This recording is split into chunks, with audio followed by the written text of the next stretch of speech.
बच्चा कहाँ जा रहा है? दिल्ली में 5 स्टार होटल में जाकर के 20,000 रुपए की नौकरी कर रहा है।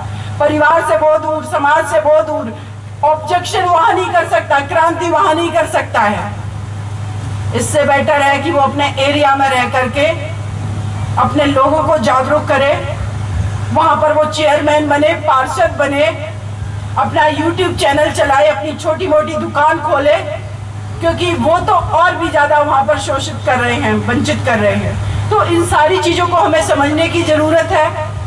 निजीकरण जितनी भी कंपनियों का हुआ है, उन कंपनियों में हमें रिजर्वेशन मांगने की जरूरत है। और एक और कदम आगे अगर बात करूंगी, जितने भी बहुजन समाज के नेता हुए इस देश के अंदर, उन नेताओं को चाहे वो CBI हो चाहे ED हो, इसके ग्रुप में ले लिया गया है। क्योंकि ना तो हमारे लोग CBI में हैं, ना हमारे लोग ED में हैं, ना हमारे लोग मीडिया में हैं, जहां पर ये लोग दिन रात बात कर रहे हैं।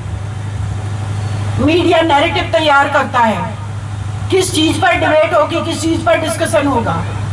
बॉलीवुड इंडस्ट्री की अगर बात कर ले तो आज भी जो फिल्में बन रही हैं, आप देखिए, एक पूंजीपति का बेटा आकर के मर्सिडीज गाड़ी से उतर रहा है और एक बच्चा साइकिल से जा रहा है। उस साइकिल से जाने वाले बच्चे का संघर्ष देखिए, वो क्रांतिकारी है, वो समतावाद की बात करने वाला है, लेकिन वो बच्चा कैसे मौलिश कर रहा है। आज भी एक समर्थ जाति का व्यक्ति सिंहासन पर बैठता है, और जब कोई बहुजन आबादी से आने वाला व्यक्ति अगर SC ST उसमें दिखाया गया, तो वो आकर के सर के बल, कंधों के बल झुका होगा, कंधे पर गमछा होगा, कपड़े भी पूरे तन पे। अभी भी ये दिखाने की कोशिश है, क्योंकि ये दिखाना चाहते हैं कि आपका असली चेहरा यही है, आप शासन सत्ता के लिए नहीं बने।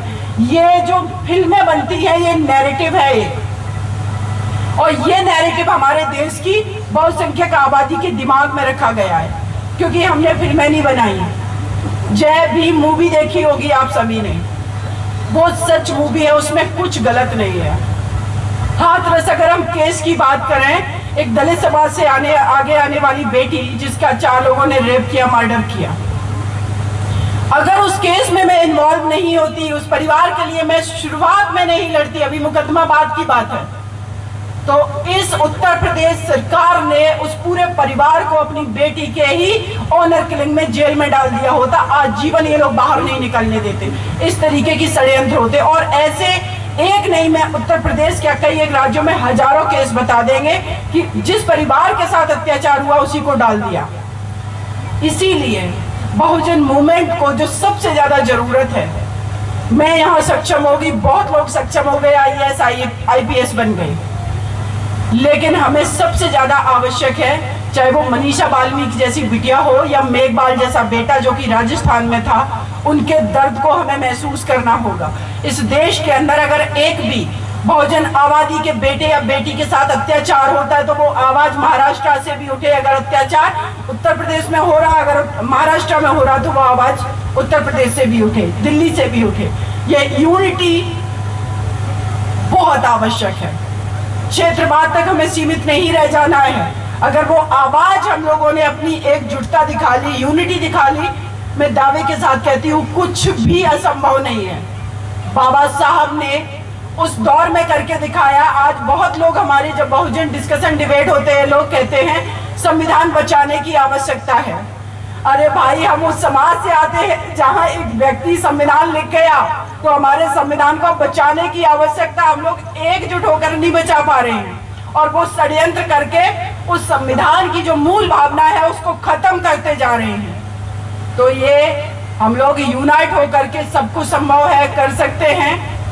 मैं सैल्यूट करती हूँ ऐसे महापुरुष का जो आज हमारे बीच नहीं है, छत्रपति साहू जी महाराज का, कि उन्होंने एक ऐसे बेटे को आगे किया जिसने जाकर के देश ही नहीं विदेश में अपना परचम लहराया। और एक मंच पर जब एक दिन साहू जी महाराज थे और उसी पर बाबा भीमराव अंबेडकर जी बैठे हुए थे, एक नोट बाबा साहब ने लिखा था। उस नोट को जब उन्होंने पढ़ा, छत्रपति साहू जी महाराज ने, तो उन्होंने ये कहा मंच पर कि इस देश में दलित समाज को, बहुजन समाज को एक आपका लीडर मिल चुका है जो आपके हक अधिकार की बात करेगा। यही भावना इस देश के अंदर ओबीसी, एससी, एसटी और माइनॉरिटी की होनी चाहिए। अगर मेरे साथ में, मेरे बीच में कोई दलित समाज का बेटा है, एसटी समाज का बेटा है, अल्पसंख्यक समाज का बेटा है या ओबीसी किसी भी समाज का बेटा, अगर वो काबिल है, बिना जातिवाद की भावना के उसको आगे कर दीजिए।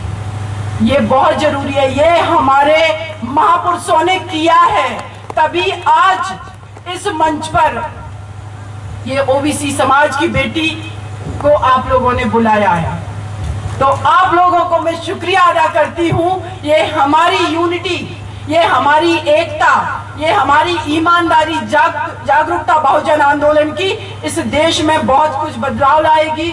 और मैं आप सभी का बहुत बहुत शुक्रिया अदा करती हूं कि आप लोगों ने मुझे इस नागपुर की धरती पर बुलाया, इस गोंदिया में बुलाया और इस रजे गांव में एक कार्यक्रम रखा, क्योंकि ग्रामीण क्षेत्र से भी यहाँ लोग आ पाए। तो आप सभी का बहुत बहुत धन्यवाद। जय शिवा, जय साहू, जय क्रांति, जय भीम, नमो बुद्धाय।